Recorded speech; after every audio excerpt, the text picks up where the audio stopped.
Hi friends, in this class we will understand the combination of cells. We know that the combination of two or more cells is called a battery. So here we will understand about the formation of a battery. अब battery we will be making as per our own need. अब वो हमारी needs क्या हो सकती हैं? कभी कभी we may be requiring more current in the circuit. अगर करंट को बढ़ाना पड़ेगा सर्किट में तो then we will be requiring large EMF across that circuit. अब कभी ऐसा भी हो सकता है कि we may be requiring same current through the circuit but the time for which current can be drawn from the source is to be increased. तो जब कभी हमने करंट को सेम रखते हुए time interval for which current can be drawn is to be increased तो हमें फिर एक और तरह के कॉम्बिनेशन की तरफ जाना पड़ेगा. अब वो सब बातें हम यहाँ समझेंगे कॉम्बिनेशन ऑफ सेल्स में. और पहले हम बात करेंगे कॉम्बिनेशन ऑफ आइडेंटिकल सेल्स की. Identical cells means cells with same EMF and same internal resistance. And basically combinations of cells will be of two types. First series and then parallel combination. अगर हम बात करें series combination of identical cells की तो हम मान लेते हैं n cells each of EMF E and internal resistance are connected in series across an external resistance R. तो अब ये combination of n identical cells एक बैटरी बना देगा और ये बैटरी करंट देगी रेजिस्टेंस R को. Now we have to find out the expression for current that is supplied by this combination to resistance R. और करंट कॉम्बिनेशन ऑफ सेल्स से जब भी कभी निकालना है हमें तो वो बेसिक फॉर्मूला यूज करना है current in circuit is equal to total EMF upon total resistance. तो इसका मतलब सबसे पहले हमने निकालना पड़ेगा total EMF of combination of cells that is total EMF of battery and then we will have to find out total resistance of the circuit. Then total EMF divided by total resistance will give us current drawn from the combination. So first we will come to the total EMF of combination. EMF means work per unit charge. अब work per unit charge हमें चाहिए one end से लेके another end of battery तक. यहाँ अगर इस side के अक्रॉस जाएंगे तो work per unit charge E, यहाँ work per unit charge E और this E will get added n times in reaching from one end to another. अगर n times add हो जाएगा क्यों? क्योंकि work is a scalar quantity. तो work per unit charge from one end to another is equal to n times the work per unit charge across one cell. It means the total EMF of combination ET will become n times EMF of one cell. Now, if we come to the internal resistance of battery, then in order to form the battery, n cells each of internal resistance are connected in series. और हमें पता है series combination में resistors सीधे add हो जाते हैं. तो it means the total resistance of combination that is battery will be n times the resistance of one cell, that is R plus R plus R up to n times, and that will give us NR. Now we want to find out total resistance of circuit, and we can see that if I is the total current supplied by battery, then this current I will be same through external resistance as well as all these internal resistance. तो इसका मतलब ये external resistance और ये internal resistance that these will be considered to be connected in series. और अगर इन्हें series में connected मानेंगे तो total resistance of circuit RT हो जाएगा R यानी external resistance plus internal resistance RT. इसका मतलब R plus NR. अब हमें क्या चाहिए? Current drawn from combination. तो current drawn from combination total EMF upon total resistance. Total EMF NE upon total resistance is R plus NR and say it is expression 1. So this expression 1 gives the current drawn by the resistor R from the combination. और अब हम find out करेंगे कि किस condition में ये current maximum होगी और यू में से कि किस कंडीशन में हमें सेल्स को सीरीज में कनेक्ट करना चाहिए across an external resistance R. अब उसके लिए यहां देखते हैं first condition we are taking as small r greater than capital R. इसका मतलब internal resistance of a cell is much greater than the external resistance R. अगर एक्सटर्नल रेजिस्टेंस R बहुत छोटा है इंटरनल रेजिस्टेंस के कंपैरिजन में, तो यहाँ इस एक्सप्रेशन में कैपिटल R को नेग्लेक्ट कर देंगे as compare to n times smaller r. तो it means I will become ne upon nr. n will get cancelled e upon r. और अगर हम केवल एक सेल कनेक्ट करते अक्रॉस एक्सटर्नल रेजिस्टेंस R, तो R E कैपिटल R, तो current drawn I यहां होगी total EMF E upon R plus R. और अगर यहां हम पुट करते small r much greater than capital R, तो कैपिटल R को नेगलेक्ट कर देते हैं in comparison to small r. हमारे पास आता है E upon R. E upon R means current due to one cell. So it means this combination would have given us the current which is approximately equal to current due to one cell.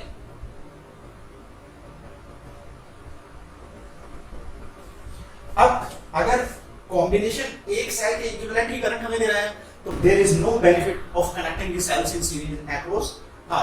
तो इसका मतलब whenever external resistance is small as compared to internal resistance of cell, then there will be no benefit of connecting the cells in series. अब अगर हम बात करें R greater than R की, तो कैपिटल R बड़ा है स्मॉल r से, तो it means कैपिटल R के कंपैरिजन में we can neglect nr. So I in this case will become ne upon capital R. nr will be neglected because small r is much smaller than capital R. This is equal to n multiplied by E upon capital R. And if we come to this expression which is giving us current due to a single cell, और इसमें हम neglect कर दें small r को, तो E upon capital R will give us current due to one cell. तो इसका मतलब अब ये हमें दे रहा है approximately equal to n into current due to one cell. Current due to one cell. It shows whenever external resistance will be large as compared to the internal resistance of cell, then the combination of cells will supply n times the current due to one cell. तो इसका मतलब जब भी कभी external resistance large है, तो then we should connect the cells in series across the resistance. Now we will come to parallel combination of cells. जब बात करेंगे parallel combination of cells की, तो again we are taking identical cells, n cells, each of EMF E and internal resistance R are connected in parallel across an external resistance R. And in this case, positive terminals of all cells are connected to one point A, while their negative terminals are connected to another point B. So it means all the cells are connected across same 2 points. Total EMF of combination will be equal to the work done per unit charge from A to B, that is potential difference across AB. अब वो work per unit charge from A to B, whether you are following this path or this path, will remain equal to EMF of the cell, because work per unit charge from A to B will be EMF of one cell. So total EMF of combination in this case will be equal to the EMF across AB, that is EMF of one cell. अब total internal resistance of combination की बात करें, तो इस combination में क्या है, n cells connected in parallel. हर एक सेल का internal resistance small r है, तो it means we are having n resistors, each of resistance small r connected in parallel. और जब भी कभी identical resistors connected in parallel है, तो their equivalent resistance, magnitude of each resistance divided by total number of resistance, that will be giving the total internal resistance of combination. Now we will come to total resistance of circuit. So if total current drawn from combination is I, then this current I and the current through equivalent internal resistance RT will be same. So this RT will be considered to be in series with R. So total resistance of circuit RT is equal to R plus RT. This is equal to R plus R by N. These values of EMF and internal resistance suggest that this combination of cells can be replaced by a single cell of EMF E and internal resistance R by N. That is why current through R and RT will remain the same. So R plus R by N will be the total resistance, because R and R by N both will be having same current through them, so they will be considered in series. So R plus R by N is the total resistance of circuit. Now current drawn from combination, I is equal to ET upon RT. It means total EMF upon total resistance, and total EMF of circuit is equal to EMF of one cell, while total resistance of circuit is total external resistance plus total internal resistance, that is R by N. And from this expression we can obtain the condition in which cells should be connected in parallel. Say when small r is greater than capital R, internal resistance बहुत बड़ा है external resistance के comparison में. अगर internal resistance बहुत बड़ा है external resistance के कंपैरिजन में, तो we will neglect capital R. अगर नेगलेक्ट कर देंगे कैपिटल आर को, तो आई will be equal to E upon R by N, because capital R will be neglected as compared to R by N being very small. So E upon R by N, it means N E upon R, or already we know that E upon R is approximately current due to one cell. So it means N into current due to one cell. Thus, whenever internal resistance is large, there is no benefit of connecting the cells in series. Hence, cells should be connected in parallel. While if external resistance is large, then R greater than R means small r, yani R by N will be neglected, and you will get I is equal to E upon capital R, and this is approximately equal to current due to one cell.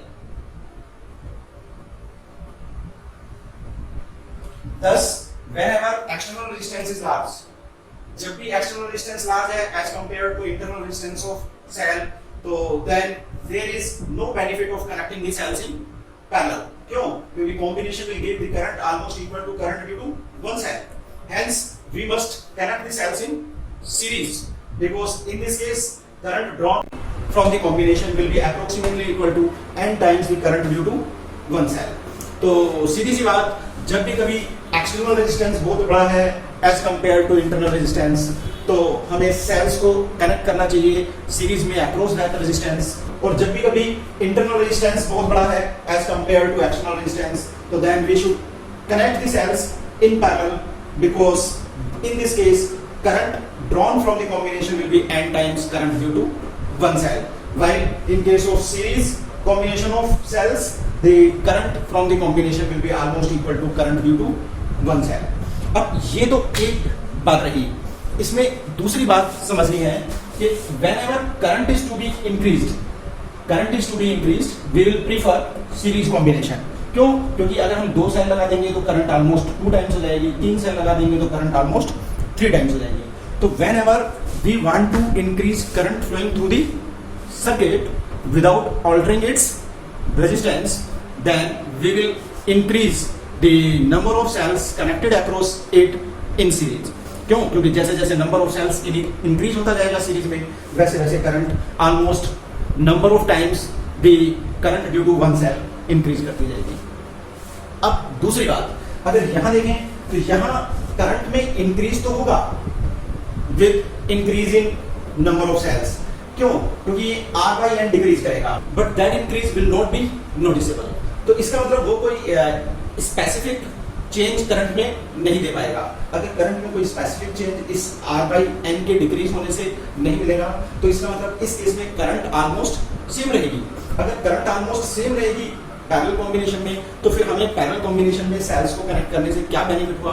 तो parallel combination of cells will be used whenever we have to increase the backup time.